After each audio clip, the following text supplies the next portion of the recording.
पवित्र शास्त्र से मनन इसके चौथे सत्र में आप सभी का स्वागत है। तो आइए हम आज के मनन के लिए देखेंगे रोमियो उसका 12वां अध्याय और 12 पद। आशा में आनंदित रहो, क्लेश में स्थिर रहो, प्रार्थना में नित्य लगे रहो। इन शब्दों में, इन वाक्यों में जब हम पढ़ते हैं, हमें वर्तमान की स्थिति नज़र आती है, वर्तमान काल को दर्शाते हैं ये। जैसे कि आनंदित रहो, क्लेश में स्थिर रहो, प्रार्थना में नित्य लगे रहो।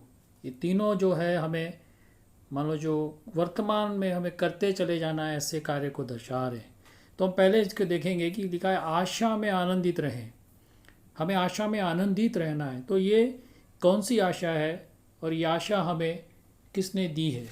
इसके लिए हम देखेंगे पहला पत्रस उसका पहला अध्याय और तीसरा पद, जहाँ पे लिखा है हमारे प्रभु यीशु मसीह के परमेश्वर और पिता का धन्यवाद हो, जिसने यीशु मसीह के मरे हुओं में से जी उठने के द्वारा अपनी बड़ी दया से हमें जीवित आशा के लिए नया जन्म दिया।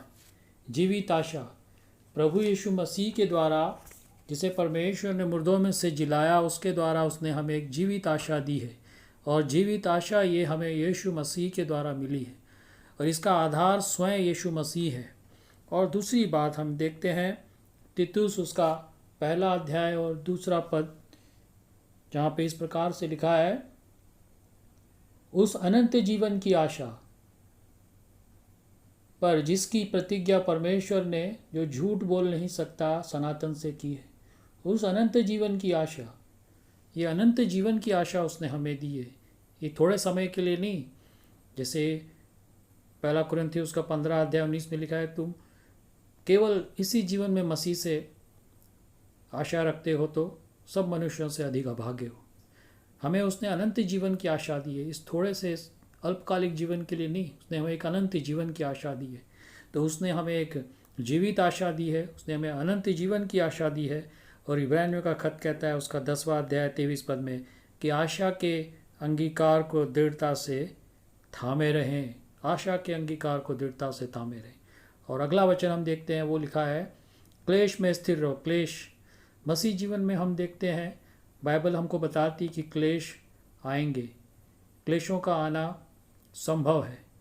और बाइबल हमें बताती है कि क्लेश में हमें स्थिर रहना है, क्लेश में हमें प्रभु में स्थिर रहना है, प्रभु के वचन में, प्रभु के विश्वास में स्थिर रहना है। इसलिए परमेश्वर का वचन दूसरा कुरिन्थियों पहला अध्याय 4 में लिखा है, क्षमा करें, दूसरा कुरिन्थियों 4:17 में कि हमारा पल भर का हल्का सा क्लेश हमारे लिए बहुत ही महत्वपूर्ण और अनंत महिमा को उत्पन्न करता जाता है।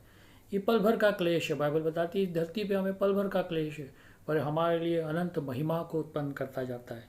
और परमेश्वर का वचन प्रकाशित वाक्य उसका दूसरा अध्याय 9 में कहता है, प्रभु कहता है कि मैं तेरे क्लेशों को जानता हूँ। जब हम मित्रों अपने जीवन में क्लेश से गुजरते हैं, प्रभु हमारे क्लेशों को जानता है। प्रभु जानता है, प्रभु से अनजान नहीं है। हमारा प्रभु एक जीवित प्रभु है, जिंदा खुदा है, हमारे क्लेशों में हमारी सहायता करने वाला है। वो कहता है कि संकट के दिन मुझे पुकार, तब मैं तुझे छुड़ाऊंगा और तू मेरी महिमा करने पाएगा। और तीसरी बात है यहाँ पे, वो है प्रार्थना में नित्य लगे रहो। प्रार्थना का जीवन ये विश्वासी का महत्वपूर्ण जीवन है। उसकी शुरुआत ही प्रार्थना के जीवन से होती है। एक विश्वासी के प्रार्थना ही उसकी एक मानो श्वास है। जिस तरह के मनुष्य जीवित रहता है, उसके लिए प्रार्थना, उसके आत्मिक जीवन को जलायमान जीवित रखने के लिए प्रार्थना है।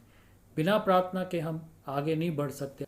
लूका उसका 18 अध्याय पहला पद, फिर उसने इसके विषय में कि नित्य प्रार्थना करना और हियाव न छोड़ना चाहिए। प्रभु कहता है कि हमें नित्य प्रार्थना करना चाहिए और हियाव नहीं छोड़ना चाहिए। पहली सदी की कलीसिया प्रेरितों के काम 2:42 में लिखा है कि वो प्रार्थना में लौलीन रहते थे। प्रार्थना में लौलीन रहने का जीवन था कलीसिया का, प्रेरितों का।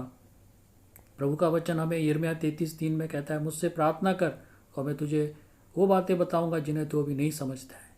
प्रार्थना जो है बहुत सी बातों को हम पे प्रकट करती है। परमेश्वर हमारी प्रार्थना को सुनने वाला परमेश्वर है, वो जिंदा परमेश्वर है और वो कहता है कि मुझसे प्रार्थना करो। वो हमें प्रेरित करता है, वो हमें उभारता है कि हम उससे प्रार्थना करें, क्योंकि वो हमारा पिता है। यीशु मसीह ने कहा कि तुम मांगो तो तुम्हें दिया जाएगा, ढूंढो तो तुम पाओगे, खटखटाओ तो तुम्हारे लिए खोला जाएगा। एक विश्वासी का जीवन एक प्रार्थना का जीवन होना चाहिए। आज की सुबह इन वचनों से प्रभु मुझे और आप सभी को आशीष दे। जय मसीह की। धन्यवाद।